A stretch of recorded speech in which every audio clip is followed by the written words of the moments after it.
নমস্কার বন্ধুরা, সুমতি kitchen with blog থেকে সবাইকে স্বাগত। আশা করি আপনারা সবাই ভালোই আছেন, আমিও ভালো আছি। আজকে একটা নতুন রেসিপি আপনাদের সঙ্গে শেয়ার করেছি।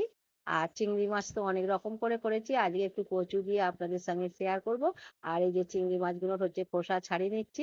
চিংড়ি মাছগুলোকে হচ্ছে কেটে নিলাম, আর হচ্ছে লেজটা কেটে নিয়েছি আর মাথাটা কেটে দিয়েছি, আর খোসাগুলোকে একটু ছাড়িয়ে নিয়েছি, একটুখানি করে রেখে দিচ্ছি, তাহলে ভালো লাগবে দেখতে।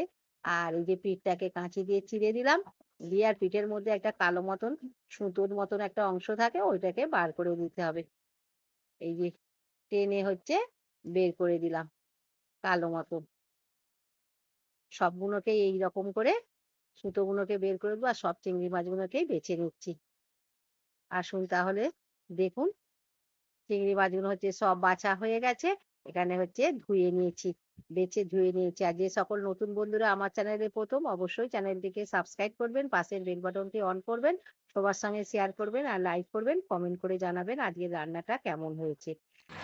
এখানে হচ্ছে বেগুন, কচু আর আলু, এগুলোকে কেটে হচ্ছে ধুয়ে নিয়েছি। আজকে হচ্ছে বেগুন, কচু, আলু দিয়ে চিংড়ি মাছের ঝোল করব।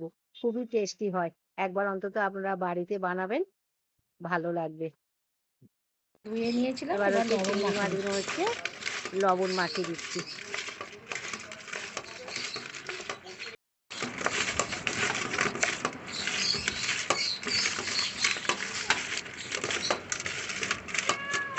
হলুদ মাখিয়ে দিলাম। কড়াতে হচ্ছে তেল দিয়েছি, তেলটা গরম হয়ে গেছে। এবার হচ্ছে চিংড়ি মাছগুলোকে ভেজে নেব। চিংড়ি মাছগুলোকে একটু ভেজে নিচ্ছি, হালকা করে একটুখানি ভেজে নেবো।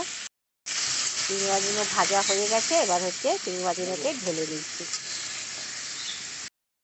চিংড়ি মাছগুলোকে ঢেলে নিয়েছি, নিয়ে কড়াটাকে পরিষ্কার করে ধুয়ে নিচ্ছি, নিয়ে তেল দিয়ে তারপরে হচ্ছে বেগুনটাকে একটু ভেজে নিচ্ছি।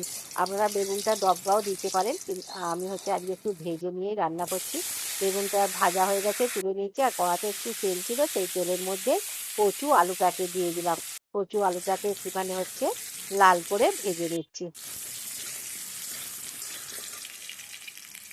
একটুখানি হচ্ছে আদাকে গ্রেট করে নিয়েছিলাম, আদা দিলাম, হলুদ গুঁড়ো দিলাম, জিরে গুঁড়ো দিলাম, আর হচ্ছে ঝাল লঙ্কার গুঁড়ো দিলাম। একটুখানি জল দিয়ে মশলাটাকে হচ্ছে কষে নেবো, যেহেতু শুকনো গুঁড়ো মশলা, সেই জন্য একটু জল দিয়ে কষে নিচ্ছি। ভালো করে মশলাটা হচ্ছে কষা হয়ে গেছে। এবার চিংড়ি মাছটা ভেজে রেখেছিলাম, চিংড়ি মাছটা দিয়ে আলু কচুর সঙ্গে ভালো করে মশলার সঙ্গে কষে নিচ্ছি। কষা হয়ে গেছে, এবার জল ঢেলে দিলাম। কচু আলুটা সেদ্ধ হতে যতটা জলের দরকার ততটাই জল দিয়েছি, আর স্বাদ মতো লবণ দিলাম, দিয়ে এবার হচ্ছে ঢাকা দিয়ে দিচ্ছি। কচুটা সেদ্ধ হচ্ছে ততক্ষণ একটুখানি সর্ষেটা বেটে নিচ্ছি, একটু জল দিয়েই বাটবো। সর্ষেটা বাটা হয়ে গেছে, এবার হচ্ছে ঢাকাটা খুলছি, কতটা আলু কচু সিদ্ধ হয়েছে একটু দেখে নেবো।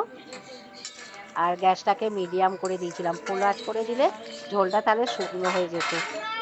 কচুটা সেদ্ধ হয়ে গেছে, আলু কচু ভালোভাবেই হচ্ছে সেদ্ধ হয়ে গেছে।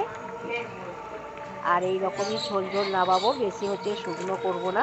এবার ঝোলটাকে ঢেলে নিচ্ছি, একটু সাঁতলে নেব। ঝোলটাকে ঢেলে নিচ্ছি, নিয়ে কড়াটাকে ধুয়ে নিয়ে আর তেল দিয়েছি, অল্পই তেল দিয়েছি, বেশি তেল দিইনি। আর হচ্ছে পাঁচফোড়ন দিলাম, পাঁচফোড়নটা ভালোভাবে ভাজা হয়ে গেছে। এবার ঝোলটা ঢেলে দিচ্ছি। ঝোলটা ঢেলে দিয়েছি, আর সর্ষে বেটে রেখেছিলাম, এবার সর্ষেটা দিলাম। আর বেগুনটা যে ভেজে রেখেছিলাম বেগুনটা দিলাম। আগে কিন্তু বেগুন দিলে কিন্তু বেগুনটা গলে যেত, সেই জন্য যেহেতু ভাজা আছে, সর্ষে আর হচ্ছে সর্ষে বাটার সঙ্গে বেগুনটাকে দিয়ে দিলাম, দিয়ে 2-3 মিনিট ফুটিয়ে নেবো, তাহলে খুবই টেস্ট হবে, বেগুনটাও ভালোভাবে হচ্ছে ঝোলের মধ্যে মিশে যাবে। খুব সুন্দর দেখতে হয়েছে। চিংড়ি মাছ, কচু, আলু, বেগুন দিয়ে ঝোলটা খুবই টেস্টি হয়। এবার হচ্ছে ঢেলে নিচ্ছি। এখানে হচ্ছে আমি চিংড়ি মাছ, কচু, আলু, বেগুন দিয়ে ঝোলটা ঢেলে নিয়েছি। আর দেখুন বন্ধুরা, কত সুন্দর দেখতে হয়েছে। আবার কোনো একটা নতুন রেসিপি নিয়ে আপনাদের সঙ্গে দেখা হবে। ততক্ষণে সুস্থ থাকবেন, ভালো থাকবেন, আর অবশ্যই আমার পাশে থাকবেন। নমস্কার।